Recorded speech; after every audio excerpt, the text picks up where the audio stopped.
Good afternoon, everyone, and happy Sunday, and welcome to Politics with Riley King. Let's begin. First up, Democrats Buttigieg Gillibrand hit the trail in the Granite State. Let's take a listen to this video from WMUR News 9, Mike Cronin.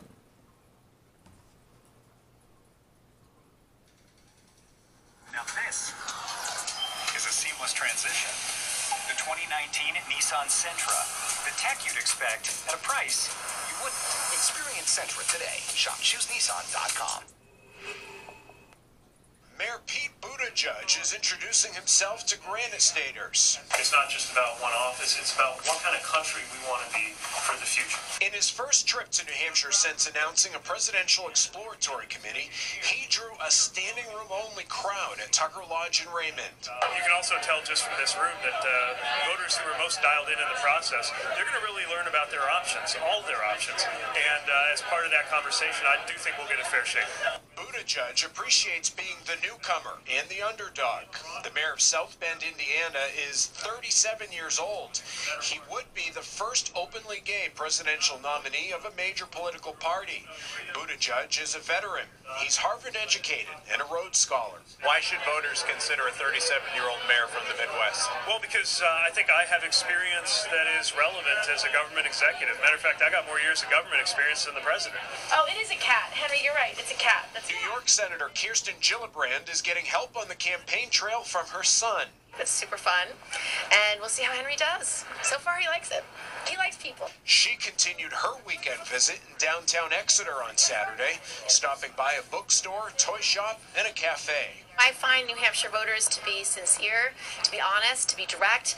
They want to know what solutions you are going to offer. In a crowded field, Gillibrand says she knows how to unite people. We have 10 candidates coming through New Hampshire in less than a 2-week span. Yes. Why should voters give you and your campaign a good look? Well, I'm here because I want to serve the people. I want to actually help people. Okay, and there you go on that video and that report. Former U.S. Rep. Hodges joins Marianne Williamson campaign as top advisor and director. Former U.S. Rep. Paul Hodges is now leading the New Hampshire presidential campaign of spiritual lecturer and author Marianne Williamson.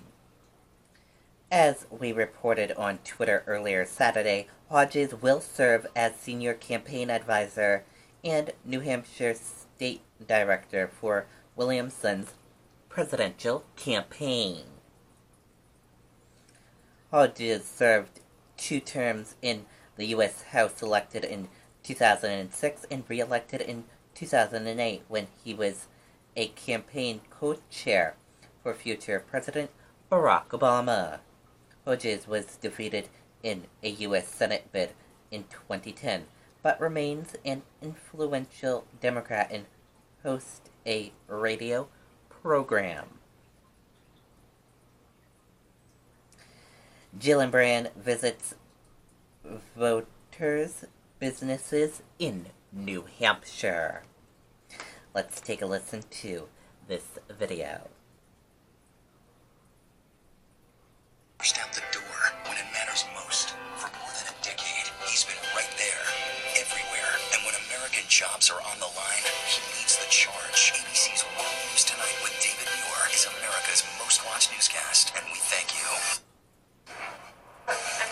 It was a busier than normal morning for this coffee shop in Concord. And I know you have a problem here in New Hampshire on PFAS, too. One of several stops that Senator Kirsten Gillibrand of New York is making around New Hampshire as she eyes a bid for the White House. I'm running because I believe I can make a difference and help people. Senator Gillibrand, a Democrat, spoke with customers and business owners, even stopped to hear a song along Main Street. And I know that it's not easy while also making time to address President Trump's decision to declare a national emergency to build a border wall, calling it troubling. I think this is manufactured. I think it is inappropriate. I think the fact that members of Congress will sue this administration over the use of expansive presidential powers that is not warranted. At this consignment shop in Concord, Gillibrand spoke with the owner and bought a gift for a friend.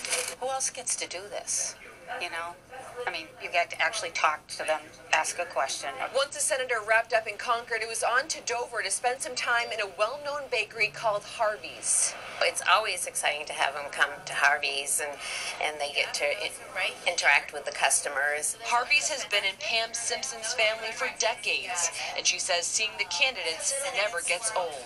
We're a family-run business, and we love to see who's running and what they have to offer out there. You can ask questions, and you know, it's good for New Hampshire to have them all come here. It really is. In Dover, Kristen Carosa, WMUR News 9. Okay, and there you go on that video and that report. Presidential candidate Colen Butcher to make Monday campaign stops in Goffstown, then return next weekend. Democrat Minnesota U.S. Senator declared her candidacy last weekend. New Hampshire visit is her first campaign trip. U.S. Senator Amy Klobuchar of Minnesota will bring her presidential campaign to Goffstown Restaurant Monday before she holds a nationally televised town hall at St. Anselm College. Klobuchar's visit to New Hampshire will be her first campaign trip since she announced her candidacy for president Sunday in snowy Minneapolis. Sorry about that. WMUR has learned that prior to a CNN-hosted town hall at the college, Klobuchar at 4 p.m. will visit the village trustland to meet and speak with voters. WMUR has also learned that Klobuchar will return to the lead-off primary state the weekend of February 23rd to the 24th. Details of that trip will be announced in the coming days. Klobuchar visits will be in the midst of the busiest holiday weekend of presidential primary politics.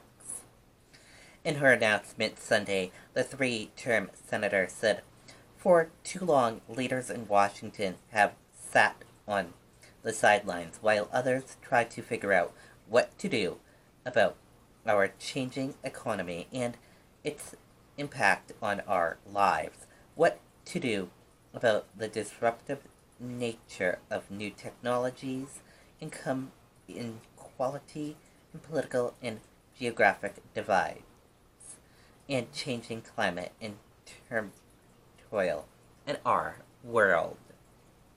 Let's stop seeing those obstructional on our path. Let's see those obstructional as our path."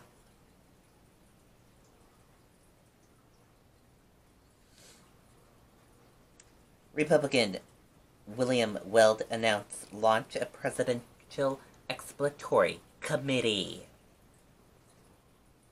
Former Massachusetts Governor weighing primary challenge of Trump calls him unstable. President Donald Trump may have a competitor for the 2020 Republican presidential nomination. Hammering Trump as unstable, viaduct, and acting like a schoolyard bully, former Massachusetts Governor William Weld announced Friday he has formed an exploratory committee as a first step toward an expected long-shot bid for the GOP presidential nomination. Weld, who ran for vice president as a Libertarian in 2016, made the announcement at a traditional politics and eggs breakfast at the Bedford Village Inn, which has been a venue for sources of presidential candidates making their cases to Granite Staters over the past several decades.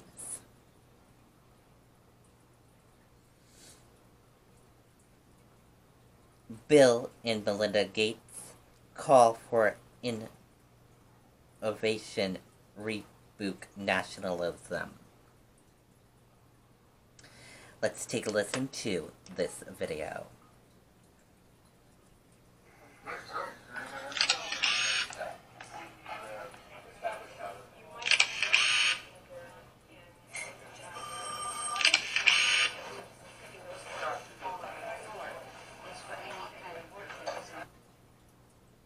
Sir, Mark Albert with Hearst Television.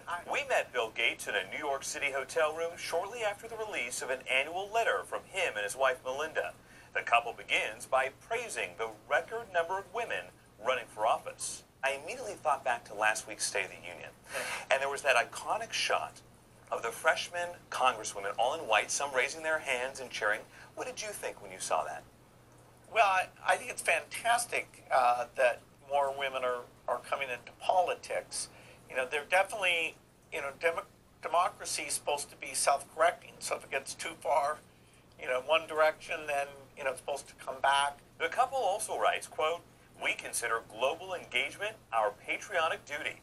There is nothing about putting your country first that requires turning your back on the rest of the world. If anything, the opposite is true." It sounds in some ways as a direct rebuke of President Trump's worldview. Well, we certainly disagree with the president's recommendation that foreign aid be cut substantially. Up to 30%, he had suggested. Exactly. Having stability in Africa, so we're not involved in wars there and there's not huge migration. Having decent health systems so that they can catch epidemics before they spread and get to the entire world. There are benefits. In the annual letter, the Gateses also call for near-zero emissions to slow climate change, urge the use of DNA tests to help prevent premature birth, want to speed up innovation in digital learning tools, and encourage learning about processing anger from teenage boys. The letter from Bill and Melinda Gates is 18 pages, written as a conversation with a goal in mind. Is it a call to action? Is it sounding the alarm? What is it? It's designed to have us really sit back and reflect and then share the things we get to see that we think other people might benefit from or just find fascinating. In New York City, I'm Chief National Investigative Correspondent Mark Albert. Okay, and there you go on that video.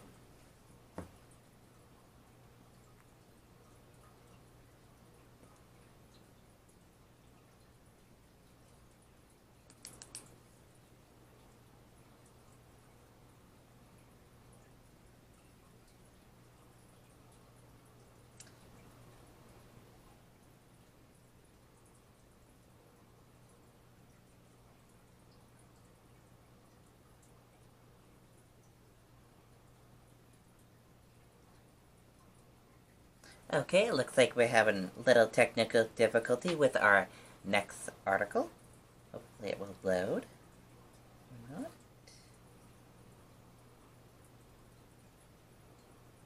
Okay, we're going to do this article instead. Shutdown Saga offers lesson in divided government. When you want results in a polarized Washington, sometimes it pays to simply leave the professionals alone to do their jobs.